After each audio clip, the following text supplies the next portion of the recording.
right back into the game. How about Otto Porter and just the performance that he put on today?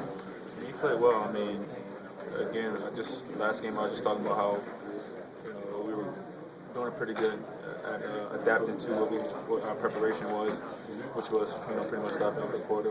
You knew that he was gonna catch it, at the foul line or at the elbows or short corner. But I mean, he got it going. The shot was going, 3-point shot was going. Everything was pretty much going for him, and he had an awesome game. Everything that surrounded this game, the crowd and Melo and the record. I mean, did you guys play a little tight today? I mean, was there a little extra pressure, or was it just a case of the shots just didn't go in? I think it was actually loose. We was just letting the ball fly.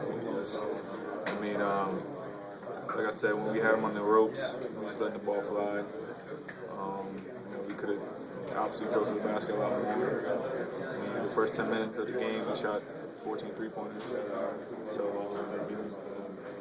Offensively, we struggled, but defensively, I say I did a bad job 3 or 4 times where they got open 3-pointers.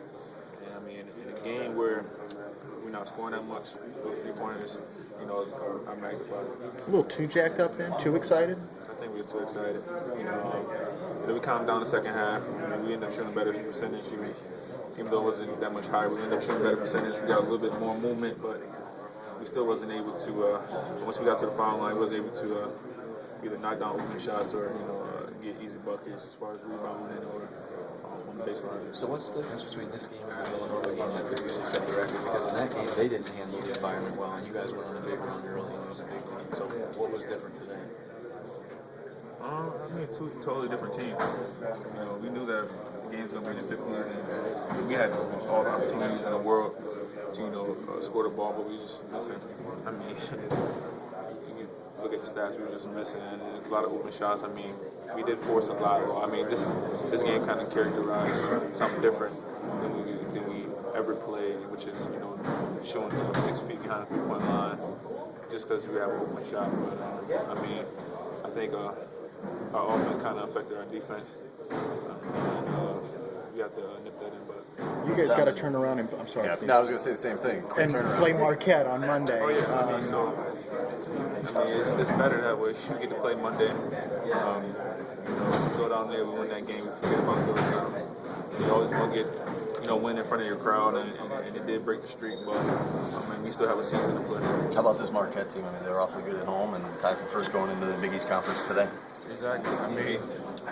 We don't have any easy games. We got Marquette, we got Louisville, we got Georgetown, we got DePaul. The last few games, we have to be on our A game. We have to make sure we, meet our goal, which is winning the Big East Conference. We just have to play our heart out. 2 weeks from today, you get these guys again down at their place. Just a little extra motivation to kind of return the favor when you go down there in 2 weeks. Yeah, definitely. You always want to beat the teams that beat you, and the biggest thing is just getting better. We want to win the Big East, conference championship, especially leaving this year, going to ACC. But after them beating us in front of our crowd, we want to return the favor. Did you guys really want to try and win this game with Melo there in the crowd? You trying it seriously? Was that added to it, or? No, we want to win every game. We could have 4 people at the game, and we want to win that game. So, I think the crowd did, excite us, pump us up a little bit, and it do add a little bit more motivation, but not much. At what point do you think the game sort of got away from you guys? I think once Otto Porter, he came off a little, the clock was running down, came off a little inside screen, and I think he hit a long 2-pointer. Once that happened, the next play they drove down, drove down a baseline, passed in the corner, they hit another 3, then they did the same thing, driving down baseline. Otto Porter got it and hit another 3, so that's when they got a 7-9 point lead. And with a team where they are very tough defensively, that 9-point lead is like 18 points.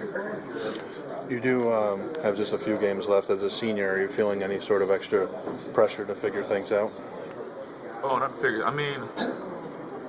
We just have to hit our stride, in the right time. If you look back to UConn when Kimball was playing. You know, they lost like 5 out of their last 6, and then once they hit the last few games of the season, then they hit the Big East.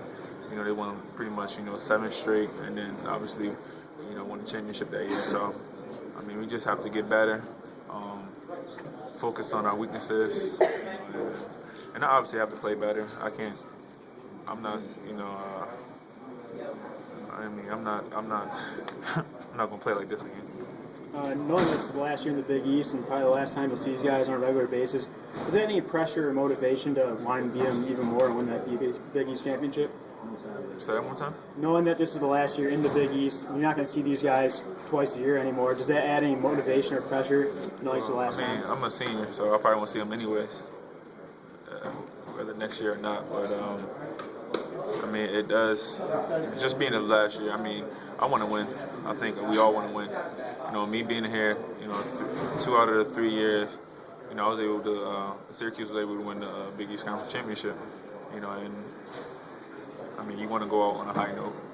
And it starts with winning the Big East Conference. And doing pretty well in the tournament. And I mean, a lot of that don't really matter as long as you win the national championship. So, we always want to win, especially on a high note. But I mean, we have a one main goal.